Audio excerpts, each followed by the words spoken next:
Olá pessoal, voltando com mais um vídeo e dessa vez conversando sobre neuroplasticidade cerebral e aprendizagem. Um tema da atualidade defendido pela neurociência como importante ao nosso processo de adaptação do sistema nervoso a qualquer mudança ou condições que o meio nos propõe. Isso acontece com todos nós, todos os dias, e está relacionado ao nosso desenvolvimento, à nossa capacidade de adaptação e ao nosso aprendizado.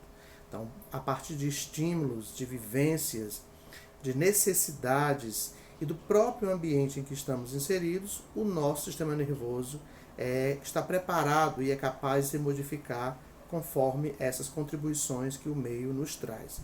E aí, a isso a gente chama de neuroplasticidade, que permite que o nosso cérebro seja maleável, possa se modificar ao ponto de compensar algumas lesões ou traumas sofridos por cada indivíduo.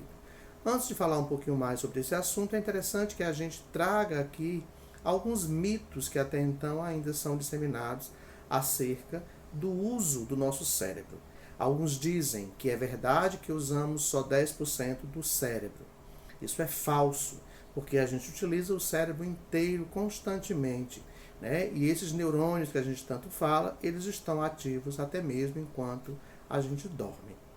Um segundo ponto interessante é que hábitos saudáveis amenizam deteriorização do cérebro. Isso é verdade.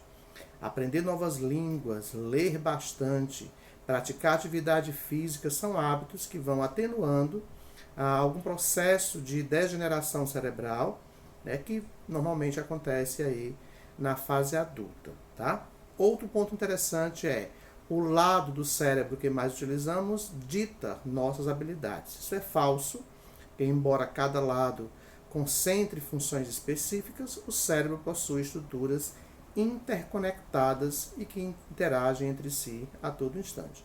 Então não é possível afirmar que algumas pessoas que usam mais de um lado que o outro do cérebro seria responsável por alguma situação de habilidade, tá?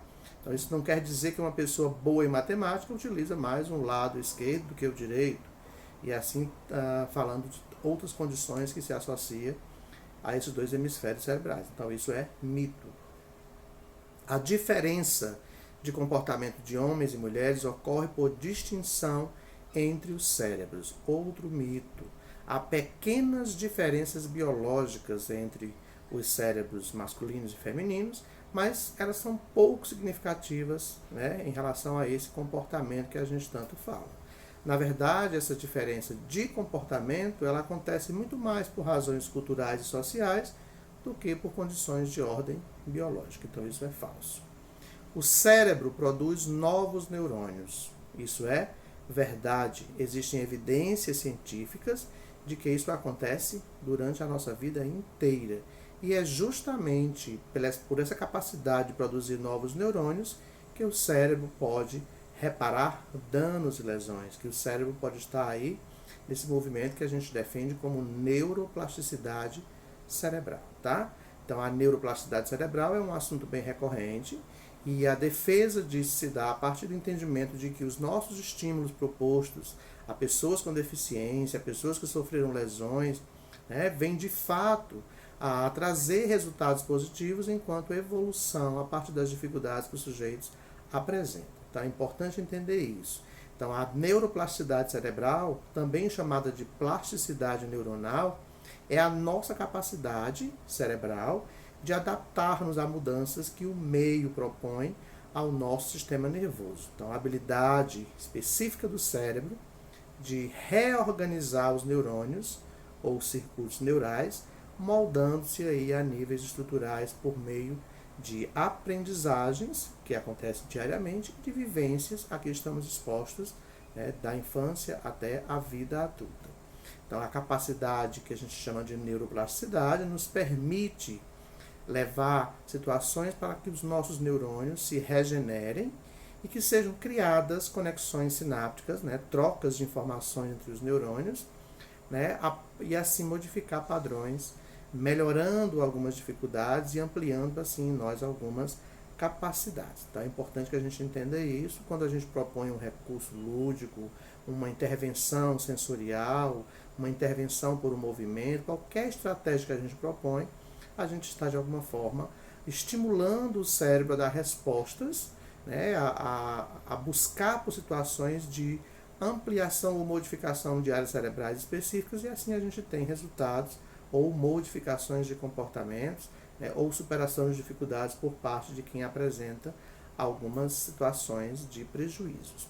Então essa remodelagem ela é feita por meio de um trabalho que envolve pensamentos, vivências, emoções, comportamentos, necessidades pessoais e até o próprio ambiente no qual estamos inseridos. Então, por meio desses fatores citados, a neuroplasticidade ou a plasticidade neuronal permite que novas ligações, novas redes de trocas entre os neurônios, que a gente chama de sinapses, sejam estabelecidas, alterando completamente aí a rede de conexões entre eles.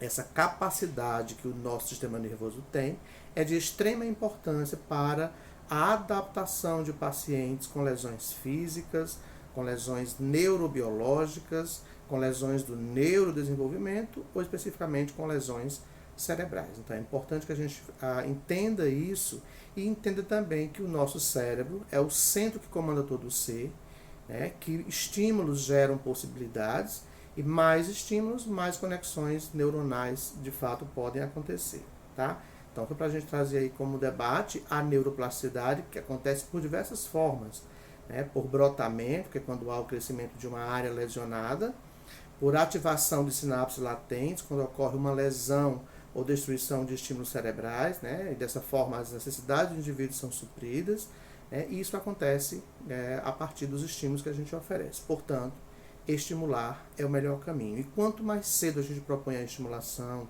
quanto mais precoce as intervenções acontecem, seja qual for a dificuldade, seja autismo, deficiência intelectual, seja de uma deficiência física ou uma lesão qualquer ao longo da vida, quanto mais cedo a gente propõe a estimulação, mais possibilidades o cérebro tem de se modificar, de superar dificuldades e assim gerar possibilidades. Esse é mais um vídeo de contribuição de neuroplasticidade cerebral e em breve a gente posta aqui outras temáticas interessantes a cada um de vocês. Eu sou Wilson Cândido Braga, terapeuta ocupacional e professor. Abraços e até breve.